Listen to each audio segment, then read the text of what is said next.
So just, real happy to get the win. Homecoming even better, great crowd out there, really appreciate their enthusiasm, their involvement in the game. It certainly helped us, I think, in that second half especially. So, just real short, real sweet, but really happy to get the win. It was hard fought. Obviously, in Big Ten play, it's going to be that way each and every week, and we certainly anticipated that. Today, a lot of respect for Purdue. Tough defense to move the ball against and, do some things, and then, their offense had really, been looking good. So proud of our guys in all phases. Certainly a lot to clean up, a lot to play for.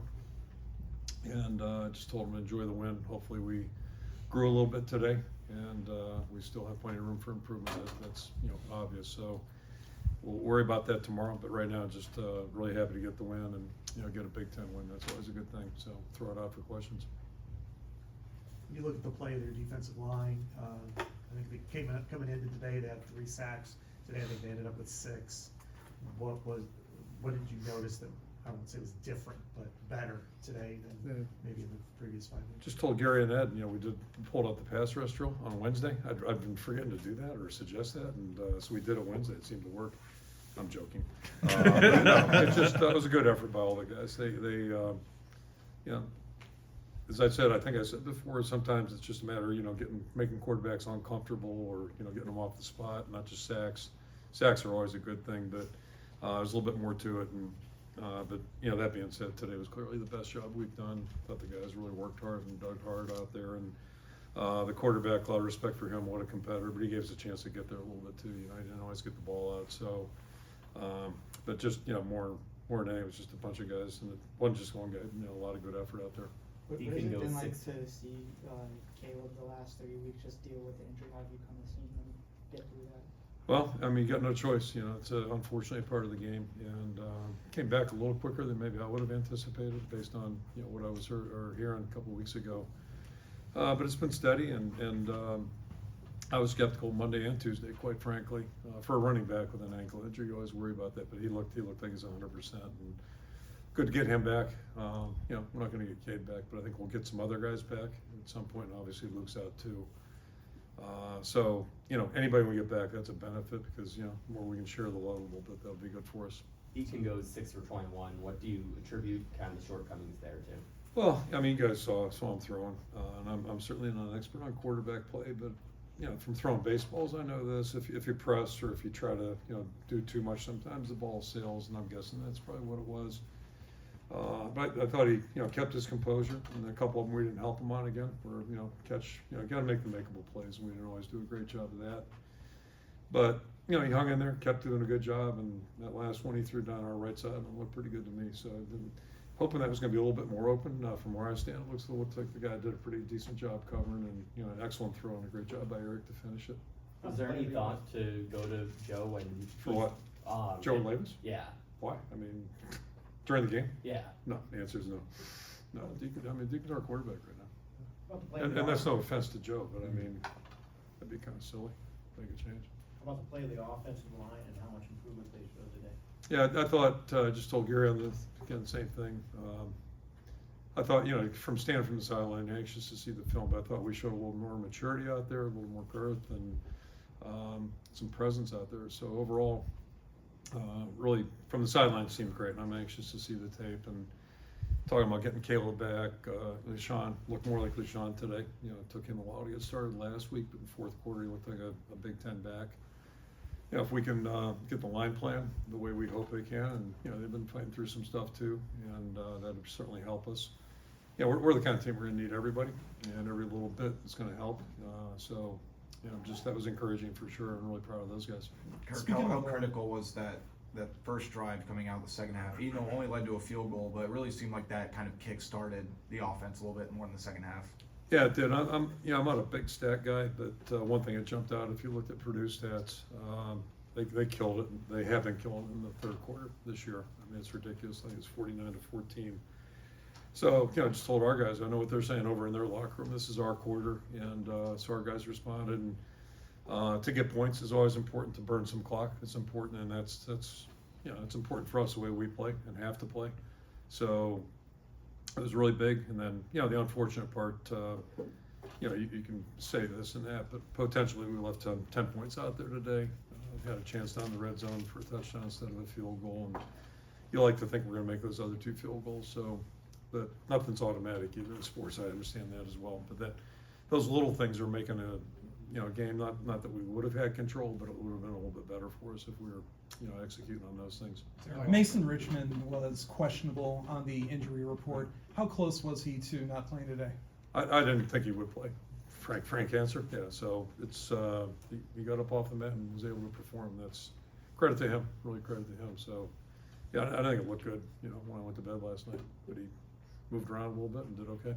Eric Hall's production has skyrocketed the last 2 weeks. What have you seen from him, and how important is that, you know, getting a quarterback acclimated with a weapon like that? Yeah, I mean, it's not the same as last year, but when Sam went down, Luke spiked a little bit, and I think it's probably the same thing, and, you know, Luke's a big loss. We all know that. He's not coming back, and it's a shame, but that's football. And so, you know, Eric, to his credit, is getting better every week. I think he's got a great attitude. That hasn't changed. It was that way when he showed up here. So I'm really glad he's on our team. It's fun to see guys make plays, you know, and feel good about things, and you know, it's a real plus for us. Last 2 weeks have been kind of tough on the ground. I realize getting a playmaker back really helps, but just how nice was it to see the ball move on the ground? Oh, it's huge. I mean, you know, if you can run the ball, it just gives you such a better chance to be effective. And that's, you know, the touchdown score was all set up because we got a good run on 3rd down, and that was our goal, to get it up in there tight and then it set that play up. But if you can't run the ball, you know, I mean, I don't know what we would have called on 3rd and 5 from that spot. So glad we didn't have to go to that. But yeah, I mean, if you can rush the passer, and then if you can run the football, it makes life a little bit better for sure. Then Kirk. Speaking of that third and short call, you know, he throws Zach Ortworth on the field. I think it was his first ever snap. Yeah, it probably was. Scoozy's out there too. I mean, what do you think of that play call you know, in that moment? Well, looked pretty good to me, so I'm glad. And whoever's in's in, you know, I mean, you run out of guys, you gotta play guys that are there. And, you know, Zach hasn't played at all. Scoos jumped in a couple weeks ago, did a really nice job, so, you know, happy for him. Kirk, correct me if I'm wrong, but I don't believe I saw Caleb Brown out on the field today. Correct. What's going For on? personal reasons. Okay. Yep. Defensive line held a little meeting. Were you aware of that? And you know, what did you think of their performance They today? probably should have more meetings then. No, I wasn't aware of it. I'd encourage them to keep meeting. Was that with or without coaches? I think it was alone. It's a player led. Okay, yeah. Joe Evans. Yeah, good. I'm all for it. I mean, yeah, usually player meetings are coincide with losing teams. That's my experience. But this is a contradiction. That's awesome. Happy for him. Now, Joe can keep having meetings as far as I'm concerned, if he guarantees that production. Logan, When we you had look 10 at- tackles, but I'm not sure what's more Yeah. impressive, the comments in the last half hour in this room about what he means to his teammates. Yeah, And his play on the field. I've joked about it, but Logan is like coaching a 40-year-old guy. We had Aaron Campman 20 years ago, kind of a similar guy, married guys, and just, you know, extremely mature in their approach, everything they do, and he's easy to coach because all he wants to do is just do well. I mean, high-achieving guy in all phases of his life. So, but you know, also have to learn how to play football. He's dealt with injuries like a lot of guys on the team, and he's such a better player than he was 4 years ago. But that's the value of practice and being out there, and just, you know, the repetition that's important. And I think it's important at every position, but certainly I know in the line play both sides, it's big. So credit to him, and it's great to see older guys having success with it when they've worked as hard as they have. Did you comfort Hill at all during this game, or just try to relax him, or just let it play out? I mean, nothing special. Just, you know, I told him I thought maybe he's pressing a little bit, and just to relax and just, you know, keep playing. You're gonna be okay. And you know, whatever. Don't squeeze the club. You know, whatever it is. Or to me, try too hard sometimes when you're throwing a ball. I quit golf 30 years ago for a good reason, because I couldn't get that concept down. But you know, at some point you just gotta let things happen. Don't overdo it. Apologies. Yep. Noah Shannon, is anything materialized between Thursday and today as far as whether or not he could at least practice with you guys? Yeah, I don't know if I'm allowed to say we have encouraging news, but I think we have encouraging news, so I'll verify that Tuesday. But at least, yeah, hopefully, I wish everything had happened sooner in this whole scenario. And if the world were perfect, it would have. But you know, any encouraging news is a good thing. So I'll know more Tuesday, but we're optimistic.